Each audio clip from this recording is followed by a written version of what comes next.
Hey friends, welcome back to Homeschool-ology. If you're new here, welcome. My name is Nikki. I'm a homeschooling mom of 4. I've got a 7th grader, a 3rd grader, and then a 5 and 3-year-old who are doing like a combined pre-KK level. And on this channel, I like to talk to you guys about mostly secular homeschooling and a little bit about motherhood and having a larger family and traveling with a larger family and everything in between. And today's video is another collaboration video with the wonderful Davene at Calm in the Chaos and Shauna over at Homegrown Homeschool. They have put together a collaboration for you guys, and we're all talking, it's all homeschool moms from all different backgrounds that are talking about things that they don't do in their homeschool.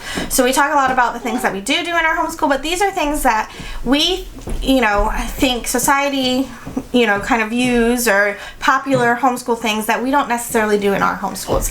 So I hope you will stick around and hear what I have to say, and then I hope you will head down to that playlist down in the description box and watch all the moms sharing, and don't forget to hit Davene and Shauna's channels, and let's dive into the video.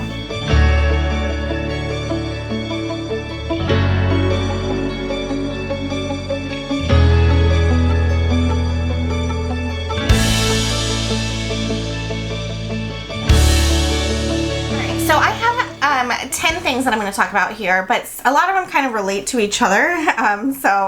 But it's 10 things that we don't do in our homeschool. And number 1 is have a schedule. So if you've been around at all, I've talked about this a couple of times before, but we do not follow a schedule. We do not get up at a certain time and start school at a certain time and eat at a certain time and we don't do that. It's just not our vibe. It's not how we roll. I like to say we follow a routine, but honestly, that doesn't, it's a very loose routine that is open to all kinds of interpretation. So we do kind of have a little bit of structure to our day, but not a ton. And so there are homeschoolers out there that, live and die by a schedule and say it's what helps them get things done, and that works for them, and that's great. But for us, it just doesn't work. It's just not the kind of people that we are. So that kind of leads into number 2, which is we don't get up at the same time every day. Everybody gets up when they get up. If that is at 8 in the morning, that's at 8 in the morning. If that's at 10 in the morning, that's at 10 in the morning. It doesn't, unless we have somewhere we need to be, like in the afternoon, and so we do need to get to school earlier in the day or something like that, I just let them wake up when they wake up. Generally, they wake up sometime, like the little ones wake up sometime between 8 and 9, and the older ones wake up sometime between 9 and 10, and we will try to get a little bit of school done if we can, but most of the time, homeschool happens after lunch. So we get up, we relax, we hang out, we do whatever we want to do, and then we eat lunch, and then that signals the start of school time. So that's our general routine, but we definitely don't get up at the same time every day. That's not something that we do. Kind of building on that is we don't do a morning basket because we don't do things in the morning. We also just don't do a morning basket in general. Like, that's just not, like a basket that varies with seasons or anything like that. We just don't really do that. I do have a couple of group subjects that we do, but we only do those once a week. And it's not really like a morning basket thing. So morning baskets, not something we do. I'm going to kind of throw this in here. That goes also along with like poetry tea time. We want to do poetry tea time. We want to love it. We enjoy it when we do it, very rarely, but it's also something we just don't do. I kind of skipped one on accident. So going back to the whole we don't get up at a certain time, we also don't get dressed for the day. Unless we're going to be going somewhere later on in the day, I don't require that my kiddos get out of their pajamas into something new. If they want to be in their pajamas, if that's what they're comfortable in, then they stay in their pajamas, and it's cool. Like, we just don't get up and get dressed for the day. It's just not necessarily what we do. We do get up and get dressed more often than not because we do normally have things that we're doing outside of the home at some point in the day. But there are many days that we don't get dressed until 3 o'clock in the afternoon to go do something. So that's just not something we do. So now moving into like the more academic-y stuff. Number 5 is we do not follow a public school schedule.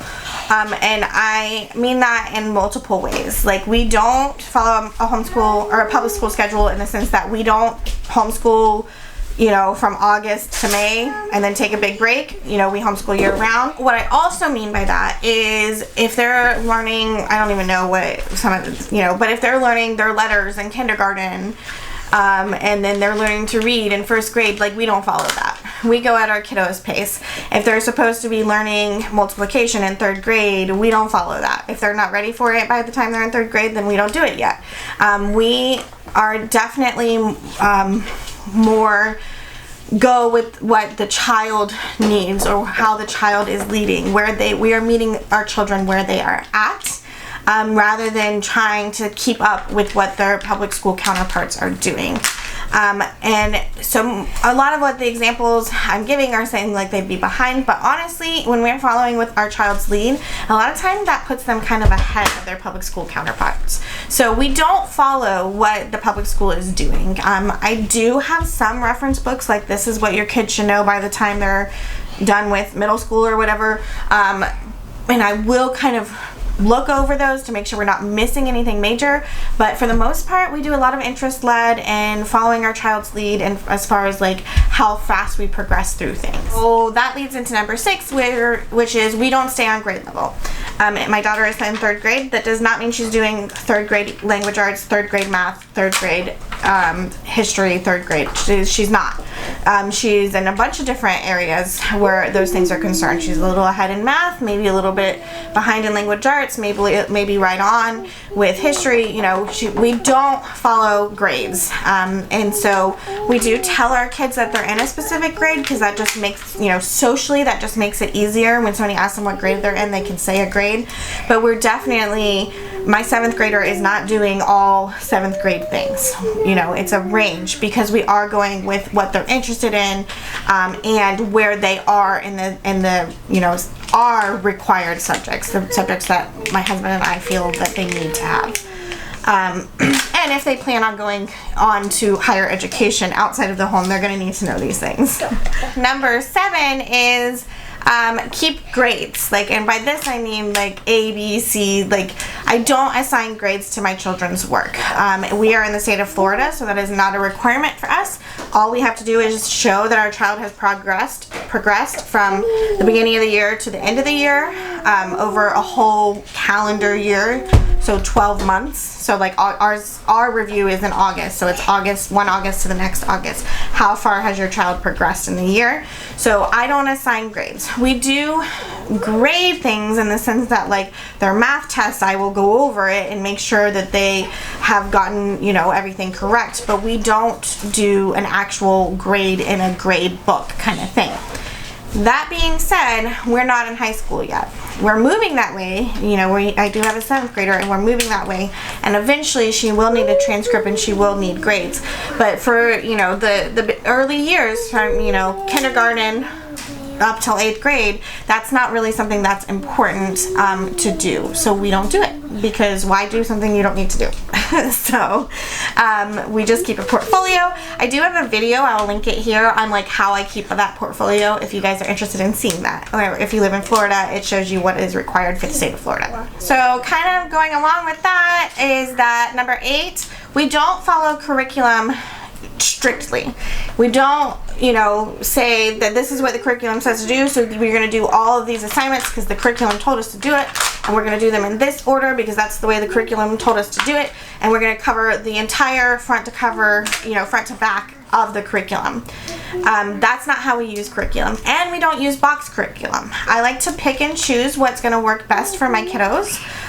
So we don't use a box curriculum. We, you know, piece it together ourselves. The only one that I wouldn't consider necessarily like a box curriculum is like a Timberdoodle kit, because those are, yes, you can buy it boxed in like the way it comes, but because you can adjust it and customize it, to me that's not necessarily what I mean by a box curriculum. I mean more like something like Sunlight or you know, I don't know that many of them because we don't use them, but I mean something like that that's like all together and everything goes together. Like, we just don't use that, and we don't follow the curriculum that we do use to a T. I believe firmly that curriculum is a tool.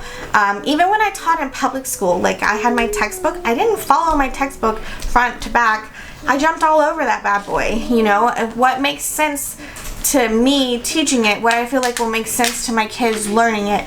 I'm going to use my curriculum as a tool to get the information across. And you know, there's subjects that I don't, you know, I was a science teacher, so science, I can build that curriculum off the top of my head. English, not my strong suit. I don't really know what they need to know. I don't really know what, so that's what I use curriculum for, to tell me this is what they need to know. But if I don't think that they're going to learn it the way that the curriculum is telling me to do it, then I'm going to do something different, you know. So using curriculum as a tool, not as something that we follow strictly. That's something that we don't follow curriculum strictly in our homeschool. Okay, so number 9 is we don't follow one homeschool method. So there are lots of methods out there. I'm sure you've heard some of them if you've been around, you know, or if you're doing any kind of research. You've got your Charlotte Mason, you've got your unit study, you've got your unschooling, you've got all the different ones that are out there. I label us as eclectic. You know, if you need a label, that's what it's going to be, because we pull from all of those. We pull, you know, we enjoy doing unit studies for history, but unit studies don't work for us for a lot of other subjects. You know, history, geography, it works for that kind of stuff. Science, it works for that. Does not work for us for like English and math. You know, we love literature-based activities for history and for language arts and things like that, but literature-based doesn't work for us for things like math and science. Really, they don't really, you know, doesn't really work for us. So we pull from all these things, and then we are a little bit of unschooly, you know. If they are into something, I let them explore that path, you know, let them choose something that is interesting to them and explore that in depth, because they're going to be engaged when they're doing that. So we don't stick to this just one method. We are not a specific kind of, like, we are not Charlotte Mason homeschoolers. It's not who we are. We like to pick and choose what's going to work best for us. The beauty of homeschool is that you can do that. You can find what works for you. You can create your own homeschooling method. You don't have to follow what's out there. And then moving on to number 10 is I do not pre-plan. So there are a lot of people will take their, you know, all their curriculums and they'll lay them out, and they'll say this curriculum is 30 weeks and this curriculum is 32 weeks. And so for us to do school within this amount of time, we're going to be covering this amount of things each week. Does not work for us for several reasons. Number one, if a child it doesn't understand something clearly and we need to move, you know, we need to spend more time on it, then that doesn't really help when we're trying to stay on this specific schedule. You know, it gets things off. And then for me, if I write it all out and then we don't stick to it, I get overwhelmed feeling like we're behind, and then I don't like having to erase things and move things around, and that just doesn't work for us. And then another reason why I don't pre-plan is because I don't care if the curriculum I don't care if it takes us a year and a half to go through, you know, pre-algebra. If it takes us a year and a half, it takes us a year and a half.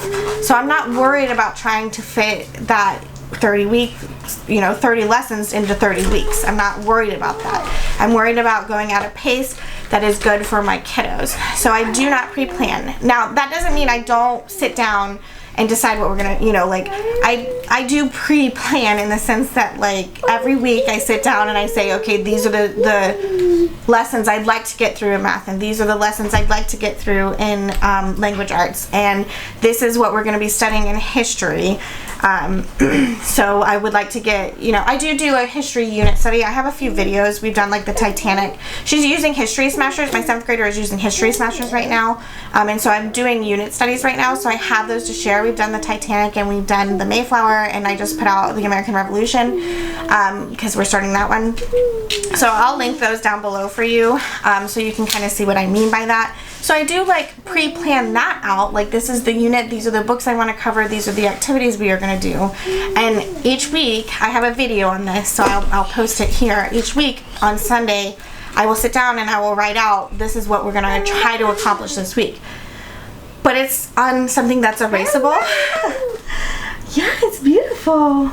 And if we don't get to it, we erase it, and we erase the board and we put what we didn't get to back on the board, and so it's a system that works well where we don't feel like we're behind if we don't get to something. And then I do post planning, which is I do have a paper planner, but I write down what we did each day at the end of the day, not before we get there. So that system works really well for us. We're just not the kind of person that can write it out, or the kind of people that can, hold on baby, okay. We're just not the kind of people that can write it all out and then stick to it. We're just not stick to it kind of people. We're more go with the flow kind of people. So that is the list of 10 things that we don't do in our homeschool that a lot of homeschoolers do, or that people who don't homeschool might think that we do. I would love to hear some of your things that you don't do down in the comments. So if you would head on down and comment down there, or if you have any questions about the way we do things or why we don't do something, I'd be happy to answer them. And while you're down there, I hope you would subscribe to this channel and ring that notification bell and give this video a thumbs up. Don't forget to check out the playlist down below of all the other moms sharing with you guys the things that they don't do. And thank you again to Shauna and Davene for hosting this great collab. And I hope you guys will come back and chat with me again soon. And I'll talk to you guys later. Bye.